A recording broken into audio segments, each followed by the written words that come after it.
नमस्कार इंदौर, मैं हूं आपके साथ सिमरन तिरवार। आप देख रहे हैं अभय न्यूज का 5 मई गुरुवार का बुलेटिन। चलिए देखते हैं शहर की कुछ खास खबरें। इंदौर के एक सब्जी विक्रेता का सपना उनकी बेटी ने जज बनकर पूरा कर दिया है। इंदौर की जिन गलियों में विक्रेता ने सब्जी बेची थी, अब उस शहर की बेटी जज बन गई है। ये सब हुए कड़ी मेहनत और संघर्ष भरे जीवन से। दरअसल शहर की अंकिता नागर सिविल जज चुनी गई हैं। उनके पिता ने बेटी के सपने को पूरा करने के लिए कड़ा संघर्ष किया। मूसाखेड़ी रोड की गलियों में सब्जियां बेची। बेटी ने भी पिता के संघर्ष की लाज रखी और पढ़ाई के लिए काफी मेहनत की। देश भर में बेटियां अपना नाम रोशन कर रही है, जहां बेटियां अब पुरुषों की तरह ही कंधे से कंधा मिलाकर चल रही है। ऐसी ही इंदौर की एक ऐसी बेटी है जिसने अपने माता पिता का सर्व गर्व से ऊंचा कर दिया। जहां मूसाखेड़ी में रहने वाली अंकिता नागर ने कड़ी मेहनत और परिश्रम के बाद सिविल जज की परीक्षा पास की। अंकिता बताती है कि उन्होंने लगातार 8 से 10 घंटे तक पढ़ाई की। परिवार में माता पिता सब्जी बेचते हैं, उनकी भी अंकिता ने मदद की। पिता सुबह 5 बजे उठकर मंडी जाते थे और सब्जी लेकर आते थे। तब अंकिता ठेले पर सब्जी जमाती थी। अंकिता ने भी काफी संघर्ष जीवन में किया है। इसी संघर्ष का फल आखिरकार अंकिता को और उसके परिवार को मिला है। अंकिता की खुशी देखकर उनकी मां की आंखों में आंसू आ गए। अंकिता की मां बताती है कि उन्हें अपने समय में बेहतर एजुकेशन नहीं मिल पाया, लेकिन अपनी बेटी को पढ़ाने का जो सपना उन्होंने देखा था वह आज पूरा हुआ है। अंकिता के एक बड़े भाई और अंकिता से छोटी बहन भी है। अंकिता ने अपने सपने को पूरा करने के लिए शादी तक नहीं की, जबकि दोनों भाई बहनों की शादी हो चुकी है। अंकिता बताती है कि मैं निष्पक्ष निडर होकर अब आम जनता की मदद करूंगी और उन्हें न्याय दिलाऊंगी। जब मैं मेहनत की तैयारी घंटों की बात आती है पढ़ने के लिए, तो मैंने कंटिन्यू 8 घंटे पढ़ाई करती थी। फिर इसके बाद जब एग्ज़ाम टाइम रहता था, जब 15-16 घंटे होते थे। मतलब एक गोल रहता था मेरा कि आज मुझे इतना पढ़ना है, और वो जब भी कंप्लीट हो जाए। उसको कंप्लीट किए बिना मैं दूसरा काम स्टार्ट नहीं करती थी। तब फ़ोन की टॉर्च ऑन करके फिर पढ़ती थी। बहुत सी बार रहता था जब याद करने का टाइम रहता तब इतना पढ़ना नहीं था, तो उसको थोड़ा सा टॉर्च चालू करके देख लिया कि हाँ क्या लिखा है, फिर मेमोराइज करती थी, उसको याद करती थी। इसमें मेरी एससी में 5th रैंक बनी है। रिजल्ट 27 को मैंने देखा था। परिवार वालों की तो खुशी का ठिकाना ही नहीं है, वो तो अभी तक बहुत खुश हो रहे हैं। एमजी रोड थाना क्षेत्र के संजय सेतु पुल पर गुरुवार को बड़ा हादसा होते होते बच गया। यहाँ से गुजर रही मैजिक में बैटरी फटने से आग लग गई। देखते ही देखते मैजिक जलकर खाक हो गई। सूचना पर पहुंची फायर ब्रिगेड ने आग पर काबू पाया। घटना सुबह 11 बजे की है। संजय सेतु पुल से खाली मैजिक गुजर रही थी, तभी अचानक बैटरी फूट गई और गैस सिलेंडर में आग लग गई। तेजी से फैलती आग के बीच ड्राइवर बाहर निकला और आग बुझाने का प्रयास किया, लेकिन असफल रहा। सूचना पर दमकल मौके पर पहुंची और आग बुझाई, लेकिन तब तक मैजिक जलकर खाक हो चुकी थी। गनीमत रही कि मैजिक में सवारियां नहीं थी। ड्राइवर का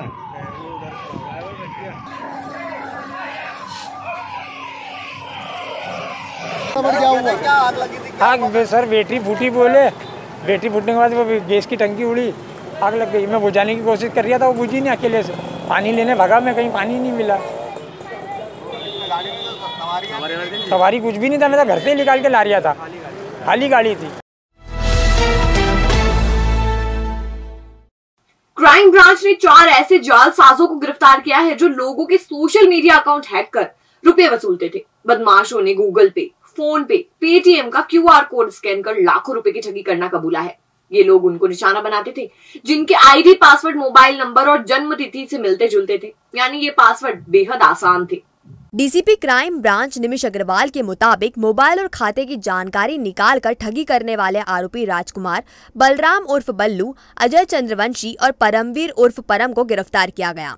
पूछताछ में आरोपियों ने बताया कि वह लोगों के फेसबुक, इंस्टाग्राम और जीमेल अकाउंट हैक कर लेते थे। इन अकाउंट को हैक करना आसान होता है क्योंकि इनके आईडी, पासवर्ड अधिकतर लोग मोबाइल नंबर और जन्म तिथि से मिलते जुलते रखते हैं। आरोपी आईडी हैक कर फ्रेंड लिस्ट में जुड़े लोगों को मैसेज कर रुपयों की मांग करते थे। जिसका अकाउंट हैक किया होता था उसे मुसीबत में फंसा बताकर QR कोड स्कैन करवाकर लाखों रुपए ले लेते थे। प्रारंभिक पूछताछ में ही आरोपियों ने 50 से ज्यादा जीमेल और 30 इंस्टाग्राम आईडी हैक करना स्वीकार किया है। कि 4 लोगों का एक गैंग था जो कि यहाँ से ऑपरेट कर रहा था, और ऐसे प्रोफाइल यहाँ पे जो पासवर्ड है वो बड़ा आसानी से उसको गैस किया जा सकता है। मोबाइल नंबर है या अन्य इस तरह के जो जानकारियाँ होती हैं जो व्यक्ति से जुड़ी हुई होती हैं, उन आसान जो पासवर्ड होते हैं उसको वो इस्तेमाल करते हुए उन प्रोफाइलों को वो हैक कर रहा था। उसमें जो है लगभग उसने 40-50 जीमेल आईडी और उसी के आधार पे उसने उतनी ही करीब लगभग इंस्टाग्राम आईडीज को उसने अपने कब्जे में लेना बताया है। केंद्रीय मंत्री नितिन गडकरी गुरुवार दोपहर करीब 2:30 बजे इंदौर पहुंचे। यहां से वे by road Devi Ahilya university के तक्षशिला कैंपस स्थित ऑडिटोरियम में पहुंचे, जहां अमृत महोत्सव के अंतर्गत आयोजित व्याख्यान आत्मनिर्भर भारत की ओर बढ़ते कदम कार्यक्रम में मुख्य अतिथि के रूप में शामिल हुए। इस दौरान उन्होंने अपने अनुभव साझा करते हुए युवाओं से कहा कि नौकरी मांगने वाले मत बनो, नौकरी देने वाले बनो तो देश आत्मनिर्भर बनेगा। इस मौके पर प्रदेश के उच्च शिक्षा मंत्री डॉक्टर मोहन यादव, कैबिनेट मंत्री तुलसी सिलावट, सांसद शंकर लालवानी, नगर अध्यक्ष गौरव रणदीवे भी उपस्थित रहे। व्याख्यान के बाद केंद्रीय मंत्री गडकरी मेरियट होटल पहुंचे और मध्य प्रदेश NH प्रोजेक्ट का रिव्यू किया। इसके बाद वे पूर्व लोकसभा स्पीकर व पद्म भूषण सुमित्रा महाजन पर लिखी गई पुस्तक का विमोचन करने के लिए लाभ मंडपम पहुंचे। शाम करीब 6:35 पर जंजीरवाला चौराहा पर तिरंगा अभियान प्रोग्राम में शामिल हुए और फिर यहां से एयरपोर्ट पहुंचे। इसके बाद स्पेशल फ्लाइट से नागपुर रवाना हो गए। सुखी, समृद्ध, संपन्न, शक्तिशाली, आत्मनिर्भर भारत का निर्माण करने की जिम्मेदारी सबसे ज़्यादा किसी विशिष्ट घटक पर है तो वो युवाओं के ऊपर है। एक नाबालिग को बहला फुसलाकर ले जा रहे बदमाश को पुलिस ने हिरासत में लिया है। उससे पूछताछ की जा रही है। वो खरगोन की तरफ नाबालिग को ले जाने वाला था। पुलिस ने महज 3 घंटे में पूरे केस का खुलासा कर दिया। बच्ची को सकुशल परिजनों को सौंप दिया गया है। मामला खजराना थाना क्षेत्र का है। यहाँ परिजनों ने पुलिस में शिकायत दर्ज कराई थी कि 15 साल की नाबालिग बच्ची को कोई अज्ञात व्यक्ति बहला फुसलाकर ले गया है। घटना के बाद पुलिस ने अपहरण का मामला दर्ज कर बच्ची की तलाश शुरू की। सीसीटीवी कैमरे से आरोपी की पहचान कर ली गई। यह सुनील निकला।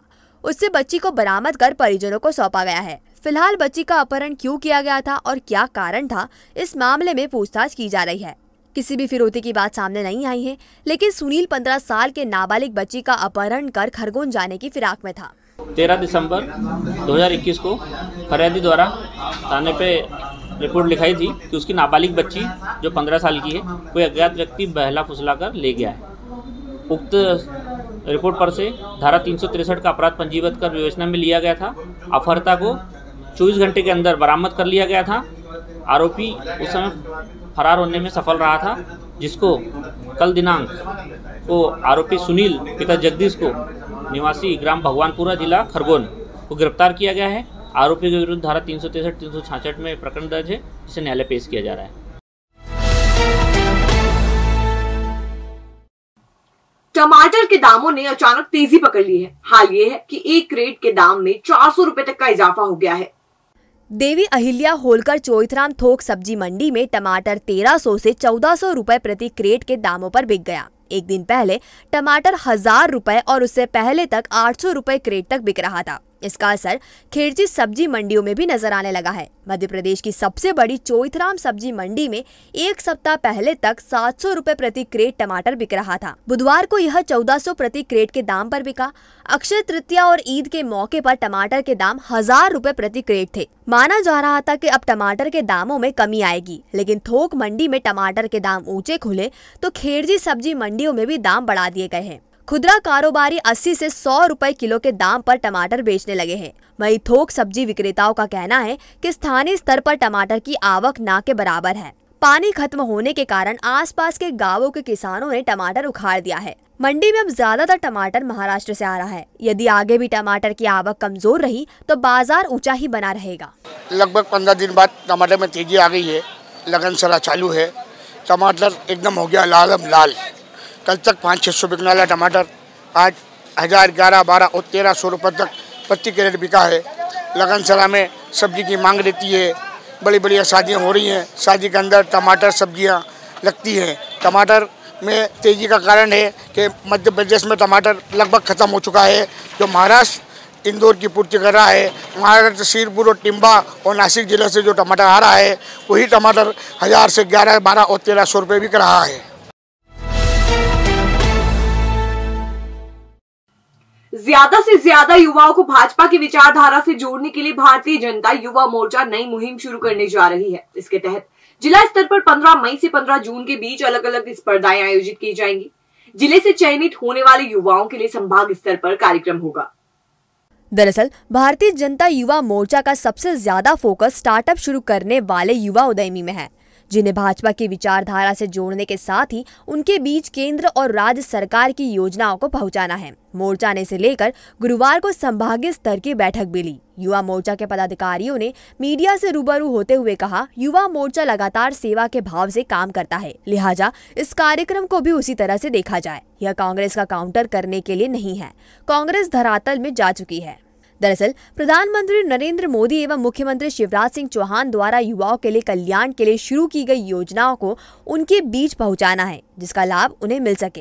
भारतीय जनता युवा मोर्चा मध्य प्रदेश ने बृहत कार्यक्रम यूथ कनेक्ट का लिया है। उसके माध्यम से युवाओं के बीच में जाएगा, अलग अलग सेगमेंट के यूथ के बीच में जाएगा। 15 मई से 15 जून तक का युवा मोर्चा का यह कार्यक्रम है। भाषण प्रतियोगिता जिसमें हमारी विधानसभा स्तर से प्रारंभ होगी, जिसमें 16 मई को विधानसभा स्तर पर, 18 मई को जिला स्तर पर और 22 मई को संभाग स्तर पर हमारा कार्यक्रम रहेगा, जिसमें हम युवाओं के बीच में जाएंगे। जिसके अलग अलग टॉपिक रहेंगे, योग का रहेगा, अध्यात्म का रहेगा, नव भारत का रहेगा, स्टार्टअप का रहेगा। उन सभी टॉपिकों के साथ हम युवाओं के बीच में जाएंगे और साथ में कलाकृति, अलग अलग सेगमेंट के जो यूथ है उनके बीच में युवा मोर्चा के कार्यकर्ता जाकर उनकी प्रतिभा को निखारने का काम करेगा और उन्हें संभवतः जो प्लेटफॉर्म मिलने में जो मदद रहेगी वह युवा मोर्चा करेगा।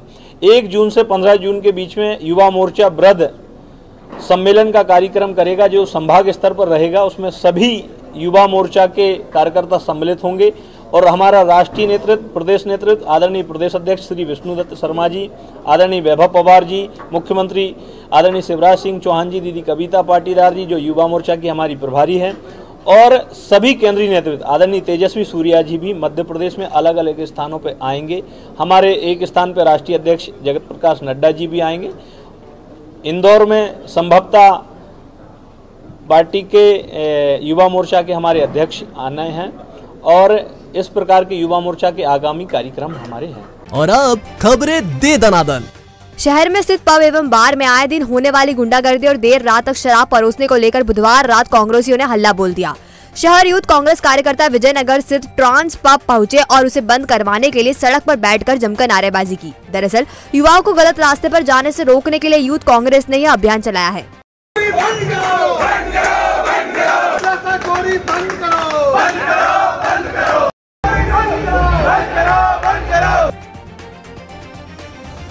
समाजवाद नगर स्थित श्री बड़े रंजित हनुमान मंदिर का निर्माण पूरा होने पर मंदिर समिति द्वारा प्राण प्रतिष्ठा महोत्सव का 5 दिवसीय आयोजन किया जा रहा है। बुधवार को पहले दिन जहां कलश यात्रा निकालकर सुंदरकांड पाठ किया गया, वहीं गुरुवार दोपहर मूर्ति शुद्धिकरण किया गया। 6 मई सुबह 8 बजे देव पूजन व रात 8 बजे खाटू श्याम की भजन संध्या होगी।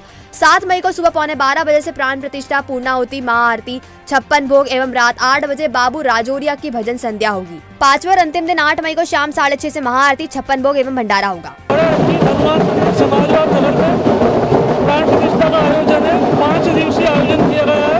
इस 5 दिवसीय आयोजन में आज प्रथम दिन में शोभा यात्रा, कलश यात्रा निकल रही है। इस कलश यात्रा के बाद सुंदरकांड का आयोजन रखा गया है।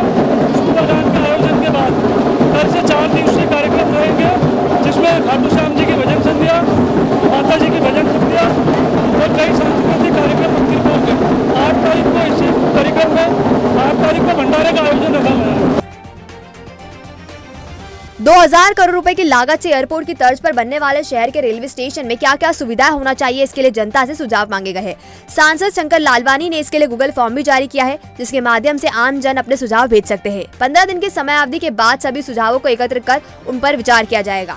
माननीय प्रधानमंत्री जी के नेतृत्व में इंदौर रेलवे स्टेशन के कंसेप्ट का स्वीकृति माननीय रेल मंत्री जी ने दी है और मैं माननीय प्रधानमंत्री जी का, मैं रेल मंत्री जी का धन्यवाद देना चाहता हूं। तो मैंने इस शहर की जनता, क्योंकि हम सब उसको वापरते हैं, खास करके हम मध्यम वर्गीय के लोग, आम लोग, तो क्या क्या सुविधाएं उसमें होना चाहिए और क्या आवश्यक सभी उस चीज़ों की प्रोविज़न किया जाए जो इसके लिए आवश्यक है। तो एक गूगल फॉर्म मैंने जारी किया है, जिसमें सोशल मीडिया पे 15 दिन में हम उनके सुझाव मांगेंगे और ये सुझाव हम जो टेक्निकल कमेटी है सिविल की, जो टेंडर डॉक्यूमेंट बना रही है, उनको देंगे और जो वायबल होगा वो उस पर ज़रूर जोड़ा जाएगा। वर्ष 2021 के पहले के सभी ई चालान निरस्त कराने की मांग को लेकर 9 मई को ऑटो रिक्शा चालक एक दिवसीय हड़ताल करेंगे। इस दौरान ऑटो रिक्शा चालक आरटीओ कार्यालय का घेराव करेंगे। साथ ही शहर में अवैध रूप से चल रही बाइक टैक्सी को भी बंद करने की मांग भी की जाएगी। यह जानकारी भगवा ऑटो यूनियन द्वारा गुरुवार सुबह प्रेस वार्ता में दी गई। हमारी मेन मांगे हैं 2021 तक के पहले के ई चालान हमारे माफ़ किए जाए। कोविड काल के भी ई चालान हमारे रिक्शा चालकों के ऊपर आ रहे हैं, जबकि कोविड काल में रिक्शा चालकों ने सेवाएं दी हैं। एम्बुलेंस की तरह रिक्शाओं ने पूरे शहर में काम करा है। उसके बाद जो शहर में इस समय बाइक टैक्सियाँ चल रही हैं जो अवैध रूप से चल रही हैं, इसका हमने 17/2 को हमने आवेदन आरटीओ जी को भी दिया, जितेंद्र रघुवंशी को भी दिया, माननीय कलेक्टर महोदय को दिया, कमिश्नर महोदय जी को दिया, सभी जगह दिया, संभागायुक्त में दिया, लेकिन हमारी सुनवाई कहीं पर भी नहीं हुई। और भगवा ऑटो यूनियन से माध्यम से ही हम लोग ये हड़ताल कर रहे हैं। राजेंद्र नगर पुल से गिरने से एक व्यक्ति की मौत हो गई। मृतक का नाम पंकज सोनी है। वह शादीशुदा है और उसके 2 बच्चे हैं। मृतक सराफा में काम करता था। राजेंद्र नगर थाना पुलिस मर्ग कायम कर जांच कर रही है। क्या कारण है? अब ये कारण अज्ञात बना हुआ है, ये हमको भी समझना है कि कारण आखिर हुआ क्या। किसी से विवाद या कोई कर्जा? किसी प्रकार का कोई विवाद नहीं, कोई कर्जा नहीं था उस पर, और साफ सुथरा इंसान था वो। मानसिक परेशानी भी नहीं थी, बस घर के परेशानी। कुछ शादीशुदा 2 बच्चों के पिता हैं। कल रात को जो है ब्रिज के ऊपर से एक व्यक्ति जो गिरा है, जिसको चोटें आई थी और इलाज के लिए उसको एमवाईएच में भर्ती किया गया था। जो इलाज के दौरान दिनांक 5/5 को जो है करीब सुबह 4:45 पर मृत्यु होना बताया गया है। नहीं, कारण अभी तक कुछ पता नहीं चला है, जांच का विषय है। जो भी स्थिति परिस्थिति बनेगी उसके हिसाब से जांच में जो आएगा वो पता चलेगा। पत्नी से विवाद के बाद पति ने जान दे दी। कनाड़िया पुलिस के मुताबिक भूरी टेकरी में रहने वाले मृतक का नाम आनंद पिता सुरेश बिलवान है। वह नगर निगम के ड्रेनेज विभाग में काम करता था। लव मैरिज करने वाले मृतक की 2 पुत्रियां हैं। मृतक के बड़े भाई अनिल बिलवान ने बताया, कुछ दिनों पहले पत्नी के बीच झगड़ा हुआ था, लेकिन फिर समझौता भी हो गया था। ऐसा नहीं मालूम था कि आनंद यह कदम उठा लेगा। पति पत्नी में कोई झगड़ा हुआ होगा, घर से दूर रहता है। घर से दूर? हाँ। कितने सालों से दूर? 4-5 साल। लव मैरिज किया था। पत्नी के साथ में रहता, 2 बच्चियां हैं। कोई केस चल रहा है? कैसे? फांसी लगी। घर ही में लगी? हाँ। एक का नाम है आनंद पिता सुरेश बिलवान, उम्र जो है उसकी 25 साल है, निवासी भूरी टेकरी EIDBT का है। उसने जो है घर में करीब 2 बजे फांसी लगा ली। पता लगा कि शायद वो पत्नी और उसका विवाद कुछ आपस में है। इसके अलावा अब जो क्या आगे जांच बढ़ती है उस हिसाब से क्या बिंदु आते हैं क्लियर हो पाएगा। नगर निगम के 19 जोन में इंडियन मेडिकल एसोसिएशन द्वारा गुरुवार को निशुल्क जांच शिविर लगाया गया। शुभारंभ सांसद शंकर लालवानी ने किया। इस दौरान कलेक्टर मनीष सिंह भी उपस्थित रहे। शिविर आजादी के अमृत महोत्सव के तहत लगाया गया। विशेषज्ञ डॉक्टरों ने लोगों की जाँच की। इसमें 1500 रुपए की जाँच निःशुल्क की गयी। हमने लक्षित लिया है कि पूरे शहर में 1 लाख हम खून की जांच करेंगे। अगर ये जांच अगर सामान्य तौर पे किसी प्राइवेट हॉस्पिटल में करते हैं तो 1500, 1700, 1800 तक जाती है, पर हम बहुत ही नॉमिनल रेट पे 150 रुपये में ये सभी जांचें कर रहे हैं। और इन जांचों के माध्यम से अगर कोई आया तो फिर हम आगे की उसमें क्या क्या हो सकता है उनके इलाज के लिए करेंगे। तो ये थी इंदौर शहर की कुछ ताज़ा खबरें। कल फिर मिलेंगे इसी समय। नमस्कार।